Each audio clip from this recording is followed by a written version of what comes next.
స్వాతి, ఎవరి మధ్యలోనైనా చిన్న చిన్న గొడవలు సహజం. అది తల్లి కూతుర్ల మధ్య కావచ్చు, అక్క చెల్లెళ్ళు, అన్న తమ్ముళ్ళు, అన్న చెల్లెళ్ళు, అది ఎవరైనా కావచ్చు.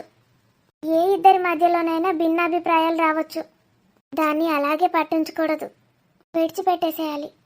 సాధ్యమైనంత వరకు గొడవలు రాకుండా చూసుకోవాలి. వస్తే వాటిని పెద్దగా చేసుకోవద్దు, ఎక్కడికక్కడే విడిచిపెట్టేసేయాలి. తప్పు ఎవరిదైనా సరే తలంచి క్షమాపణ చెప్పాలి. అలా చేస్తేనే బంధం బలపడుతుంది. తప్పు ఎదుటి వాళ్ళదైనా మనం క్షమాపణలు చెప్పినప్పుడే మన చెయ్యి పైనదవుతుంది. అర్థమవుతోందా? చాలా బాగా చెప్పావు కోమలి. రాజైతే చాలా మంచివాడు. ఒక్కటి ఏంటంటే కొంచెం మొండివాడు. అది మాత్రం తెలుసు నాకు.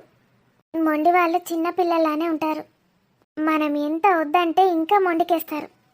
వాళ్ళని ప్రేమగా మార్చుకోవాలి.